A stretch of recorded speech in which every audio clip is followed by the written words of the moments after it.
Dear friends, मैं भौतिक विज्ञान विषय में आज आप लोग को प्रयोगशाला सहायक और तकनीशियन के लिए भौतिक एमसीक्यूज पढ़ाऊंगा। तो आज हम देखते हैं, पहला जो क्वेश्चन मैंने लिया है, सेंटीमीटर में वर्नियर कैलिपर्स का अनुपात होगा। आपका ऑप्शन ए है 0.1, बी 0.01, सी 0.001, डी 0.001। देखिए क्वेश्चन क्या पूछ रहा है, सेंटीमीटर में वर्नियर कैलिपर्स का अनुपात मान। तो अनुपात मान कितना होता है?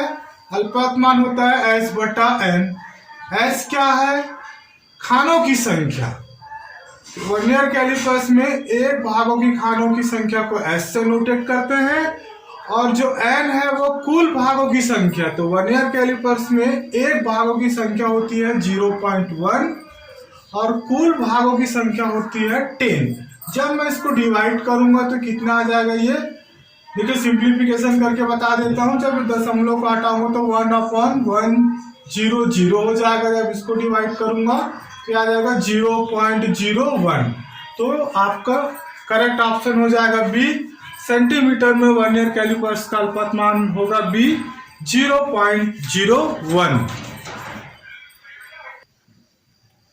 दूसरा प्रश्न है हमारा, स्क्रू गेज की सहायता से कम कितनी दूरी मापी जा सकती है?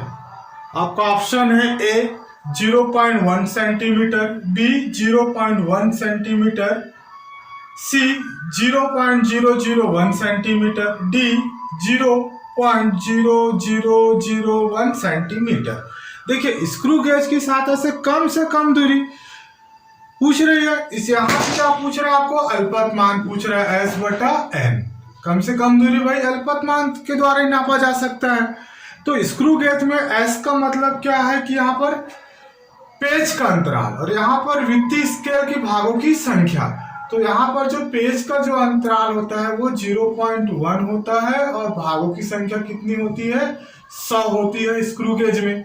अब इसको मैं सॉल्व कर देता हूँ। देखो दशमलव को मैं हटा दूंगा तो 1/0.00 दशमलव का एक जीरो नीचे लग जाएगा। अब इसको मैं भाग दूंगा तो क्या आ जाएगा? 0.001। तो आपका सही ऑप्शन क्या हो जाएगा? सी।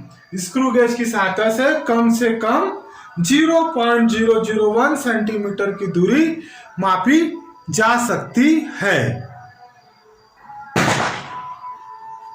तीसरा क्वेश्चन है हमारा, निम्न में से किसकी सहायता से किसी पृष्ठ की वक्रता त्रिज्या ज्ञात की जाती है? Option A screw gauge, B vernier calliper, C spherometer, D इन सभी से। देखिए किसी पृष्ठ की वक्रता त्रिज्या ज्ञात करना है हमें। तो देखिए स्क्रू गेज से तो हम लोग किसी तार की गोलाई का माप करते हैं, वर्नियर कैलिपर से त्रिज्या ज्ञात करते हैं। बच गया तीसरा ऑप्शन स्फेरोमीटर। स्फेरोमीटर क्या है? स्फेरोमीटर को ही हम लोग बोलते हैं गोलाई मापी। तो गोलाई मापी के ही सहायता से गोली पृष्ठ की वक्रता त्रिज्या ज्ञात की जाती है। इसलिए इस क्वेश्चन का सही ऑप्शन होगा सी स्फेरोमीटर। अब हमारा नेक्स्ट क्वेश्चन है, घनत्व का MKS पद्धति में मात्रक है। ऑप्शन ए किलो प्रति मीटर का वर्ग, बी किलोग्राम प्रति मीटर का क्यूब, सी ग्राम प्रति सेंटीमीटर वर्ग, डी ग्राम प्रति सेंटीमीटर क्यूब। तो देखिए घनत्व का MKS पद्धति में मात्रक पूछ रहा है। तो घनत्व बराबर क्या होता है आपका? द्रव्यमान बटा आयतन।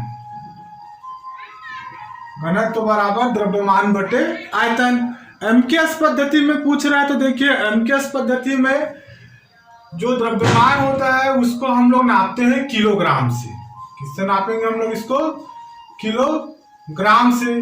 बटा आयतन को पूछ रहा है। आयतन को किससे नापेंगे हम लोग? लीटर। लीटर को मतलब आयतन को लीटर, आयतन को नापेंगे लीटर, यहाँ पे लिक्विड नहीं है घनत्व तो मीटर से नापेंगे, तो मीटर आयतन गुणित लंबाई गुणित चौड़ाई गुणित ऊंचाई, मतलब ये हो जाएगा आपका मीटर का क्यूब। तो यहाँ पर सही आंसर हो जाएगा आपका बी, किलोग्राम प्रति मीटर का क्यूब एमकेएस पद्धति में। यदि इसी सवाल में आपसे पूछा जाता कि सीजीएस पद्धति में बताइए, कौन सी पद्धति में, सीजीएस पद्धति में घनत्व का मात्रक क्या है, तो वहां पर आपका आंसर हो जाता डी, ग्राम प्रति सेंटीमीटर क्यूब, क्योंकि हम लोग द्रव्यमान को ग्राम में नापते हैं सीजीएस पद्धति में, और जो दूरी है उसको सेंटीमीटर में नापते हैं, इसलिए सीजीएस पद्धति में पूछा जाए तो ग्राम प्रति सेंटीमीटर क्यूब, और एमकेएस पद्धति में पूछा जाएगा तो हो जाएगा किलोग्राम प्रति मीटर क्यूब।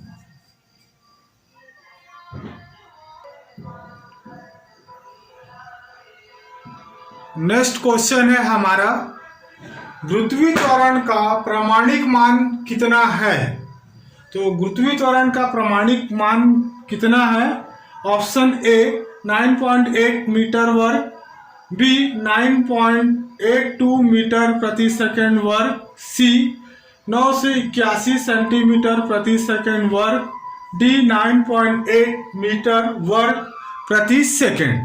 देखिए गुरुत्वीय त्वरण को हम लोग नोटेट करते हैं स्मॉल जी से, तो इसका जो मान होता है, गुरुत्वीय त्वरण का मान जो होता है वो होता है 9.8 मीटर प्रति सेकंड वर्ग, एक ऑप्शन पहला है। दूसरा मान क्या होता है इसका, 981 सेंटीमीटर प्रति सेकंड वर्ग।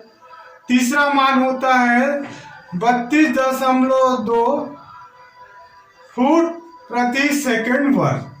तो गुरुत्वीय त्वरण का 3 मान है। देखिए सीजीएस पद्धति में होगा 9.8 मीटर प्रति सेकंड वर्ग, ठीक है। एमकेएस पद्धति में होगा 981 सेंटीमीटर प्रति सेकंड का वर्ग, और यह है फुट प्रति सेकंड, तो 32.2 फुट प्रति सेकंड वर्ग।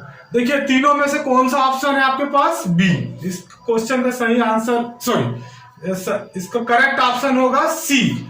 यहाँ पर 981 सेंटीमीटर प्रति सेकंड का वर्ग। तो देखिए गुरुत्वीय त्वरण का 3 मान है, ये जो है सीजीएस पद्धति में है, ये एमकेएस पद्धति में है, ये है फुट पाउंड सेकंड पद्धति में है।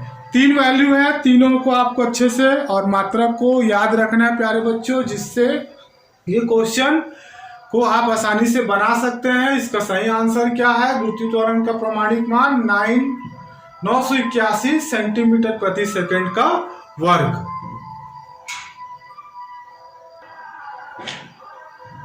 नेक्स्ट क्वेश्चन है हमारा, नत समतल पर अभिलंब प्रतिक्रिया बल होगी।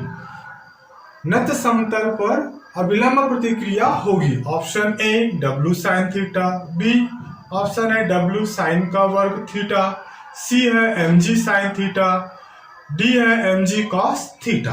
देखिए नत समतल क्या है, क्षैतिज से न्यूनतम झुकाव पे बने कोण को नत समतल कहते हैं। देखिए जैसे मान लो क्षैतिज हो गया और यहाँ से न्यूनतम झुकाव, ये जो झुकाव है कितना रहेगा, न्यूनतम रहेगा। क्षैतिज से न्यूनतम झुकाव, मान लो तो मैं इसको ए मान लेता हूँ, इसको बी मान लेता हूँ, तो सी हो गया सी, तो ए बी हो गया क्षैतिज, और क्षैतिज से न्यूनतम झुकाव पर जो बना कोण रहेगा वो क्या होगा, नत समतल होगा।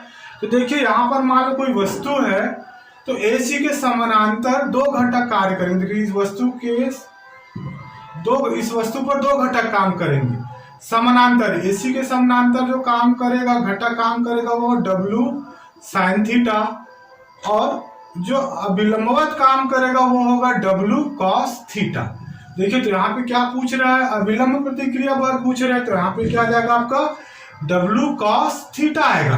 परंतु W क्या है, कार्य है, तो कार्य को हम लोग क्या लिख सकते हैं, W बराबर होता है mg, द्रव्यमान इंटू गुरुत्वीय त्वरण, तो mg cos थीटा। तो आपका सही ऑप्शन हो जाएगा नत समतल का अभिलंब प्रतिक्रिया होगी आपका mg cos थीटा।